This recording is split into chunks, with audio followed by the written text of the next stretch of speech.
Welcome back to the Wealth Actually podcast, the show that features artists, entrepreneurs, experts, and commentators that will give you the right knowledge, planning, and guidance so you can preserve your assets and enjoy your wealth.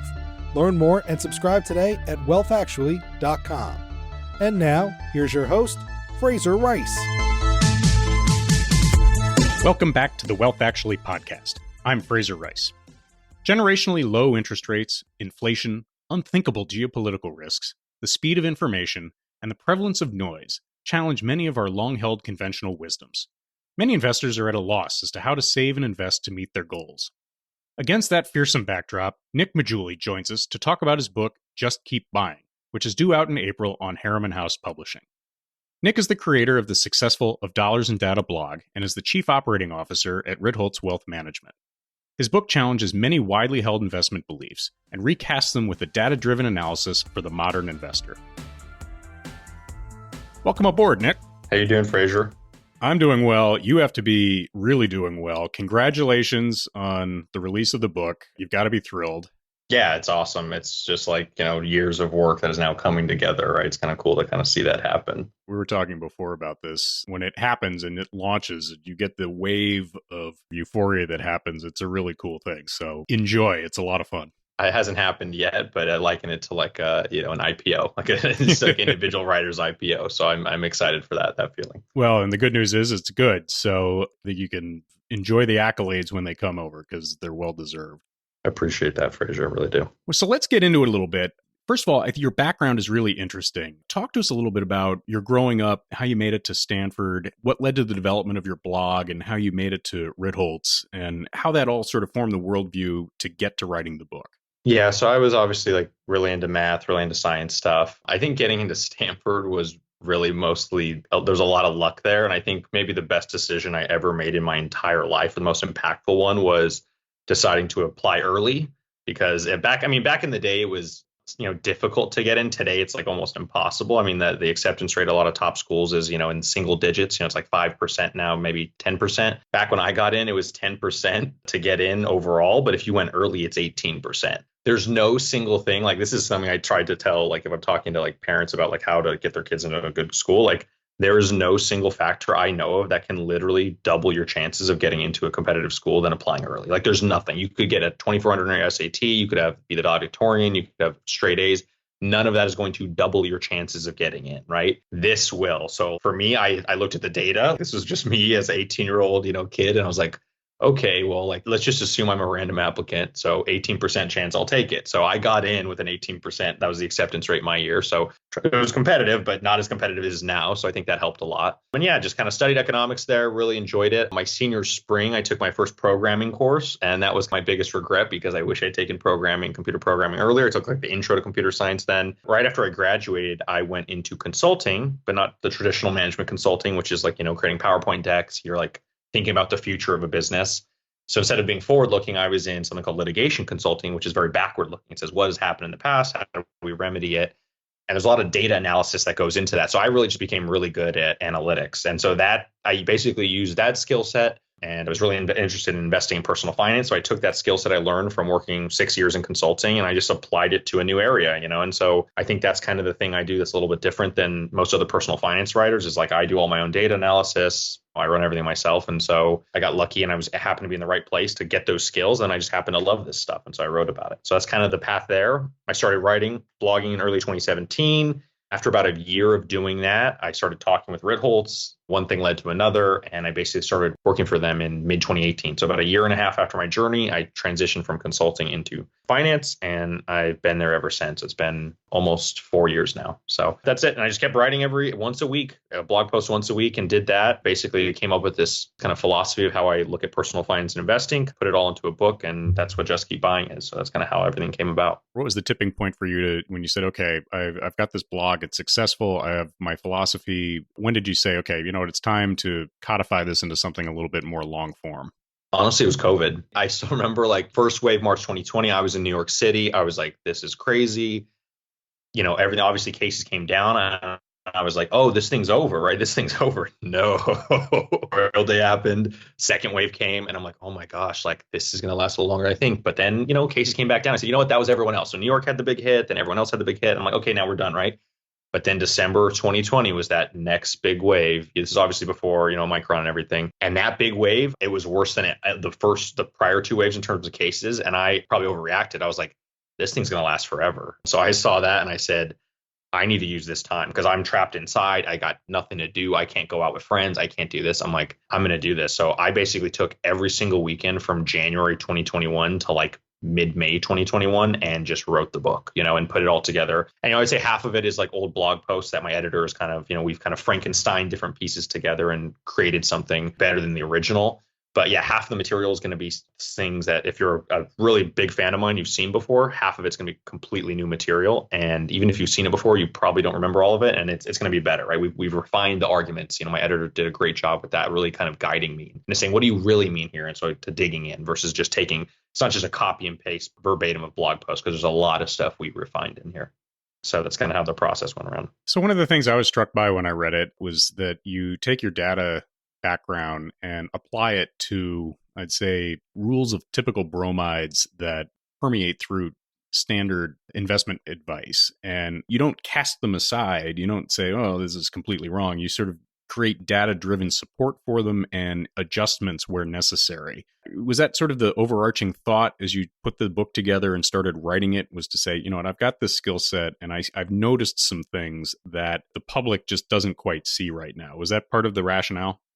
Yeah, I think there's a lot of arguments in the personal finance and investing space, which are almost like dogma in the sense of like they're just accepted by everyone and no one questions them, right? And one of those, we don't have to get into all this right now, but one of those, for example, is you should always max out your 401k. Like I do not know a single personal finance expert before me talking about it, at least, that was like, you should not max your 401k. I'm not saying no one's ever done it, but it's almost universally accepted to do that. And I'm just like, well, let's run the numbers and let's see, should you do it? What circumstance should you not? And so I kind of get into that a little bit. And generally, I don't think it's always the best option for everyone. I'm not saying it's stupid to do it. I'm just saying I challenge a lot of things that I think are almost accepted like as dogma. And the other one too is like you should cut your spending versus raise your income. That's a big debate, right? There's like two factions, and some believe you should cut spending, some should say you should raise income to grow your wealth. And I have a very strong stance, one of those sides, and you can read the book to find out which one, or we can get into it. It's up to you. But yeah, so that's kind of my idea. It's like, I was like, let's kind of go back to first principles and say like, what is accepted as truth? And let's see how much of that is actually valid. And there's a lot of stuff that is valid, obviously, right? Like saving over time, that matters. Savings rate matters. All these things are true, but there's a lot of things where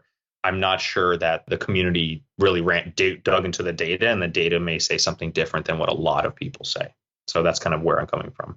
And I like the idea that, you challenge the one size fits all type of scenario, and different people have different ways of doing things and different career paths. And I was struck positively by the fact that you're willing to take on some of those sacred cows and saying, look, what are we doing here? Let's actually analyze this as opposed to take it for granted.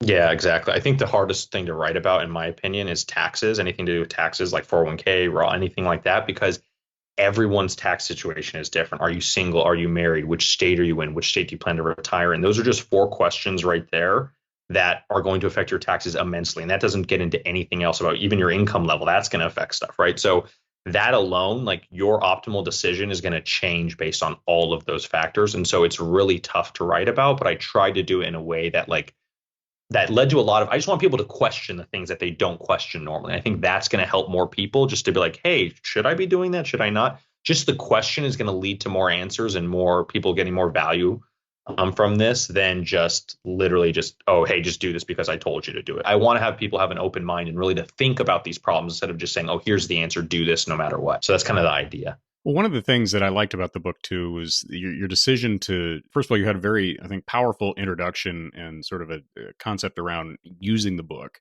and sort of getting the reader ready for what you were going through in terms of analyzing these concepts. But then you divide the book into saving and investing, which I thought was useful because if you don't make some sort of choice to sort of break up things, then it can become a hodgepodge a little bit and difficult for people to follow. Maybe take us through a little bit what your thought process was around that decision about the introduction and then dividing between the saving and investing. Yeah, so the introduction was kind of just meant to like get people hooked, to be honest. Like it's meant to like, come strong out the gate, talk about this investment philosophy, just keep buying, why I use it, why I think it's important, why the data supports it, et cetera. And that's just kind of like a hook just to get people interested and like, hey, like That alone would be a worthwhile, be valuable on its own, but I don't think that answers all the questions, right? This book is not just about, oh, just keep buying every month in your 401k and you're going to be fine. Like that's great and that helps a ton, but there's a lot of other things a lot of other issues you're going to cross in your financial journey. And so in the first chapter, I basically have to figure out where you are. Like every person's in a different stage in their financial journey. And so because of that, I have this thing called the save invest continuum, and figuring out where you are in that continuum kind of tells you where you should focus more. I give a simple example of this, and all you need to know is two numbers. From two numbers alone, I can tell you basically where you are in this continuum and what you should focus on. So the first number is how much do you expect to save in the next year? That's just some number. So for example, if you know you can save $500 a month, you do that for the next 12 months, that's $6,000. So that's your first number. $6,000 is how much I can expect to save in the next year. Okay. Second number, how much are your investments going to earn you in the next year? So let's say you had $20,000, you expect to earn a 5% return. That's $1,000. That's your second number. So how much your investments expect to return you in the next year? $1,000, right? So you have $6,000 is your first number, $1,000 is your second number. Whatever number is bigger, that's the thing you got to spend more time on, right? And so in this case, if you can save $6,000, but your investments are only earning you $1,000, you should spend more time figuring out how to save more so you can save that money, invest it in income producing assets, and raise the other number. That $1,000 needs to go up, right? And so over time, this should naturally happen. As you save more money, get it invested, that 1,000 will become 2,000, 3,000, et cetera. That expected number should keep going up. And as you get older, if things go well, that second number should be much higher. And by the time you're a retiree, that number is basically everything. If you can't save anything, your savings are zero, but your investment returns are everything, right? So, and you'll see this transition happen over time. For example, I'm at a point now where if there's a bad year in the market, it can wipe out everything I saved. So if I could save, let's say I was going to be able to save $10,000 next year, if the market crashes, like I will lose more than $10,000, at least on paper, right? So I think that's something you'll see. And especially as you get older, like you can lose multiple years of savings in a crash. And that's the thing, like that one continuum, this one principle is what overlays the whole book. Because if you're in a stage where like, hey, I need to spend more time focusing on my savings, then you should really focus on those chapters and what you can do to improve your, raise your income, all that stuff. But if you're later in life where you have a lot of money invested, you got to really think about those issues. And so I'm not saying that both aren't important. Like I'm at a stage now where I have to think about both, but figuring out where to focus your time matters. Because when I was 23, I spent way too much time focusing on my investments when I didn't really have any money to invest, right? So it was silly. It was cool for educational reasons, but it wasn't that useful. I should have spent more time, learning programming or getting better at my career. That would have had a much bigger impact on my financial life. One of the things that when I tried to deal with it in my book was a chapter basically, how much do you cost? And as you noted, savings investing continuum is important. And a big mistake that I've seen in the high net worth space are for people who are high earners and they don't save enough to get to that point where they can live off of their assets. And a lot of times that gets rooted in a difficult situation that they've been in terms of having spending that's been dictated by an income stream that is at best temporary and at other times maybe just at a windfall. And they sort of extrapolate out multiple time periods and say, oh, well, this is going to go on forever, when in fact it doesn't. And then retirement comes and they haven't figured out that investment component so that they could live off of their assets. How do you want your readers to think about spending as they analyze that savings versus investing continuum? I think when it comes to spending, you're right. Like how much do you cost is a great way to view that. And I don't get as deep into spending in the book, but I think the main thing to think about is like figure out if you have some level of spending you want to get to. There's a lot of rules of thumb you can use for this. The 4% rule is not perfect, but it's just a decent proxy, right? So if you know you're spending X dollars a year, multiply by 25, and that's roughly a decent retirement savings you're going to have to save up to. So if you're spending $100K a year, you need 2.5 million. And so, yeah, if there are people who are spending an exorbitant amount of money and they're not getting to a point where they can get to that level where they can draw on that for 30 years, then yeah, that's going to be problematic. So I see how that could be an issue for a lot of the people you might be working with. In terms of how I think individuals think about their spending, I don't overanalyze my spending a lot. I really don't. I just have a rough idea of my fixed spending. And I know, hey, here's my rent, here's my anything that's recurring, I think about. I'm like, that's kind of what's important. And I will look at my discretionary here and there, but I don't track every single thing. I think you're going to beat yourself up if you start getting there. But obviously, like, if you're saving money, like that's the main thing. If you know you're saving money, then you're fine, right? And if you're not saving any money month to month, then, if your expected savings are zero, then you need to you can take all these more complex questions and go back to the save invest continuum, right? If your expected savings are zero or a negative, over time, like that's really bad. So you need to spend all of your time fixing that thing in some way. So I wish I had a better answer for that, but I think it's just a complex question, and it really has a lot to do with, kind of where you are currently. So you kind of, based on that, I think that's kind of what's important. Yeah, and I guess the way I kind of answered it too is not only figure out what you're spending now, but try to game out what you think you are going to cost in 5 years, 10 years. Are you going to get married? Are you going to have kids? Are you going to have a house and educations? And a little bit of planning or foresight ahead of time and using time and understanding that savings investing continuum now could save you some heartache later on. There is some data on retirement spending, and generally they find that retirement spending declines by about 1% a year in retirement. So it's a slow decline. Usually people spend less on certain things. You're not getting a bunch of new clothes all the time. You're not getting, do you need a new car every year? No, probably not, right? So a lot of the things you're going to be spending less on generally over time. And I talk about this in the book. I think most people, I mean, there's obviously exceptions to this rule, but most people probably need to save less than they think, because if you look at the data, like the average inheritances that are bequests, or whatever you want to call them, that are happening at death, they go up with time. So generally, most retirees, only one in six retirees are actually drawing down on their assets, like actually selling principal. Most are living off the income from them, or just Social Security and the income. Most are not actually drawing down assets, which is kind of shocking to think like, oh, what? Doesn't make sense. And that's like, I think Michael Kitces has his article. It's like, you're just as likely to 4x your wealth in retirement as you are to run out of money or something. It's something like really like profound like that. It's like, what? It's like, yeah, most retirees end up having more money, right? And their money is growing over time. Even though they're supposed to be pulling down on their wealth is growing. And that's kind of what we generally see. I think the other thing to think about there is just, if your money keeps growing over time, you're going to bequest more and all sorts of things like that. So just keep that in mind. So let's focus a little bit on the investing side of the continuum. The title of the book is Just Keep Buying. How did you focus on that one? What was the data analysis that poked into that and gave you that headline that you could use to attract the reader, and then by the same token, help them get where they're going on that investment side of the continuum? I originally did this in just US stocks, where I was like, hey, if you buy US stocks over time, they generally go up. And in most periods, like, I don't have the numbers in front of me, but it's like, even when you buy at the worst times, but you just keep buying over time, like your portfolio generally goes up, right? And that's been true across the US, right? And I said, let's look at international stocks too. And like, you look across most income producing assets, and they generally go up over time, right? Especially if you're like reinvesting the dividends or the whatever payments you're getting. And so that's kind of the main analysis that I consider. It's like, just if you're just buying on a consistent, let's say you're buying on a monthly basis, the probability of you losing money in an equity market is very small. And I think there's like a lot of research for that. I think the best stuff out there is, Triumph of the Optimist. They looked at 100 years of data, right? And then DFA has data on the equity risk premium across a host of different countries. And generally, most equity markets, most of the time, have a long-term positive trend. There's always going to be exceptions to this, right? Even right now, as we're discussing this, the Russian stock market is down 78% in the last month. That is not normal, but it happens. And I know all of these. Well, what about Japan? Like, I know all of the counter arguments people are going to make. You can say Japan 89 to 99. You can say Spain 73 to 83. You can look at a host of European countries after 08.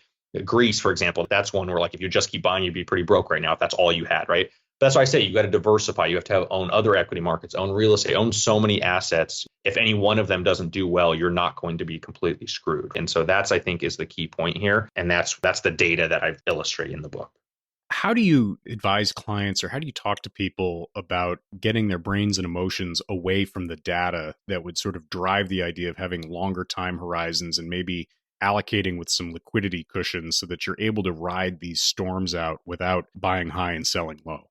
Yeah, so I think you have to think about emergency fund a lot. I don't discuss this as much in the book. I think, cash, you need to have some sort of cash or a cushion of some sort in case something happens. Because like, the unthinkable happens more often than not. Like, COVID just showed us that. Imagine you owned a restaurant and then COVID comes, and now all of a sudden, not only are you not getting income, you're now just accumulating losses every month. So having cash, that's not always going to save you. It's like, doesn't matter how good your boat is in a typhoon, right? So at certain points, there are certain tail risks that are beyond anything you could prepare for. And there's nothing you can do. How do you expect the unexpected? But having sufficient amount of cash, 6 months, 12 months, however much as emergency fund, I think is really important for a lot of people. But you should match it to your liabilities. I'm a single male right now. And so I don't have kids. I don't have a wife. I don't have any of those things that are like where I have to take care of someone else. It's just me. So in the worst case scenario, like, God forbid something happens, I could be eating rice and beans every day if I needed to, and trying to buy back into the market, right? Or something like that. Even if I lost my job, God forbid, like, there are ways where I have enough now in terms of emergency savings and everything, like I would be fine because I've built in those kind of liquidity cushions. I think you have to do that. I think people who aren't doing that and are like, oh, I don't want to just sit in cash because, like, yes, cash is not a great asset. I think it's great when you need it, and that's the most important thing, right? It's like, it's annoying to have, but it's absolutely necessary in really bad times. As I tell people, it's good for sleeping. It's stock so we eat well, bonds so we sleep well, right? That's the old joke that was on some like Boglehead forum or something. So I think we generally agree that diversification among asset allocations is a good idea. You don't want to be too much into one asset class or otherwise. The Russian example sort of reverberates around that. But then there are the people who bet their career on one particular company and they have big exposure. Maybe they work for Google and they have lots of stock options. And then in an effort to save, they try to do what they can to diversify. But again, they've got big single positions either in their career or maybe real estate is how they think they have their edge. How do you think about that for clients, as they're going about their saving versus investing continuum when they're in a position where their income or their wealth accumulation is so dependent on one single thing? The framework I like to use is like a regret minimization framework. And so, like, yes, the book's called Just Keep Buying, but like there are times when you have to sell. Obviously, things selling matters. And I think concentrated positions, there are times when you have to sell. So I always say, like, my framework is like, you should sell to lock in a certain standard of living that you're comfortable with. And then if you want to jump to another standard of living, like you're like, oh, I'm willing to risk this much of my wealth to possibly be in this scenario, then, and if you feel comfortable doing that, then risk it. Take the risk. Maybe you're going to hold, half your wealth in Google. Well, I don't think that's something that I would recommend. If the other half is like decently diversified and you're like, even if the Google went to zero, I could still live a decent life, then go ahead, have at it, right? That's the kind of thing. It's about not doing I think all or nothing decisions are the issue, right? It's like being 98% Google versus being 50% Google, right? And I also think the other side of it is like, oh, you should always sell out of your concentrated positions and hold 0% of it. I think that's also wrong too, because let's say you owned Apple or you worked at Apple in like since 2012 or something. If you just sold it every month, yes, you would use, no matter what, you've probably done well, but like, if you just held a little bit of it and that thing starts going up, you're not going to feel as bad as if you're on zero, right? Get off zero at least. If that thing triples and if you sold it all and that thing triples or quadruples what the market does, you're going to feel really stupid. So you want to pick some sort of middle ground where you don't feel as stupid no matter what happens. And that's my philosophy. It's like regret minimization is the key thing. And so I kind of talk about that when we're talking about selling assets. And something that I've noticed in my practice as you move up the ladder in asset size, certainly regret minimization, lifestyle maintenance, making sure that that's funded for as long as you want it to be funded, but then also building in a bucket for what I call optionality, meaning if you want to pivot and change careers or invest in this or do something different or bail out for a year and sail the world to do whatever. That third bucket is interesting because, when people have to make decisions around current cash flows in order to maintain them, sometimes that can feel very ugly, especially as you get older and those options become fewer and fewer. If one of the reasons you can't take them is because they're not funded, that goes straight back to the regret minimization analysis that we talked about there. I just add that as something that I've seen in my travels that seems to work. I know, that like this book is and all the stuff I talk about is very analytical and numbers and stuff. But at the end of the day, the money's meant so you could do things you want to do with it, so you can live the life you want to live, right? So if you know what you want to do in your life, like, oh, I want to sail the world for a year, I want to do this, then yeah, you should lock up those things, try and plan for those things in a way so that you can live the life you want to live. It's not just about maximizing your wealth. I know some people think it is, but I think it's really about just like living the best life you can live that you would be happy with and feel, yeah, I completely agree with what you're saying. Like, you got to think about all of those issues. I read the book before the Russian example has come to the fore, and we're in the midst of what I would call a pretty serious market test where a lot of people, I think, really haven't faced this type of market correction since the global financial crisis. What would your advice be to current investors that are in the midst of all this and are tasting a fist for the first time from the market and from the geopolitical world these days in sort of keeping onto their course? I really think it depends on your allocation. For example, right now, I don't know, by the time this comes out, I don't know what's going to be happening with tech stocks, but there's a lot of popular tech names that are down 70, 80% right now. And so if you have a lot of single stock risk, there's a very different thing I would tell you than if you own mostly index funds, right? Because I own mostly index fund, and it's like these type of things happen all the time. Like we have geopolitical risk, we had global pandemic in 2020, December 2018 there was a crash, January 2016 there was a crash. I can go back to 2008, 2000. I can go all the way back through history. These things happen all the time, and so that's not to say it doesn't matter. Like don't do anything, obviously, but at the same time, like this is a very normal thing. Like right now, the market's down, 10, 15%. I don't know what the exact number is. It's very normal. It could go to 20% down. It could go to 25% down. It could go more than that. It could go 50% down. Who knows? But this stuff happens all the time. And like, if you know data and you know the history, it's like, the more I've seen this, like I've been studying this for so long, it just doesn't shock me anymore because it keeps happening over and over and over again. And it's like, we never learn. Like, it's like, oh, this is new. It's like just, if you studied history, you'd be like,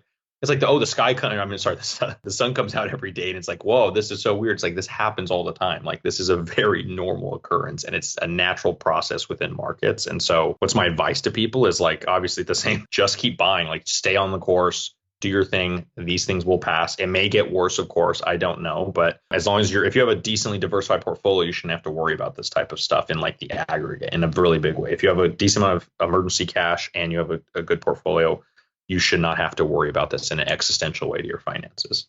For new investors or for parents who want to get their kids involved, sort of touching the stove right at the moment at a time of maximum stress, what would you have them focus on or what would you have them read to get started? Obviously, your book, but other things to get some of the concepts that are useful to having a good long-term plan in place. I think really just teaching like the mathematics behind compounding. I mean, for children, especially because it's so non-intuitive for anyone, for adults, for anybody, but especially for children. Like, I know this is very cliche to tell the story of, oh, you put 1 grain of rice on the first, the checkerboard and 2 grains, right? And by the end, there's more rice than ever produced in the history of mankind or whatever it is, something like that, right? That type of analogy works really well. The lily pad analogy, if the lake is full after 30 minutes and the number of lily pads doubles every minute, when is it half full, right? And it's like, oh, it's at the 29th minute. Right. Because then it's full.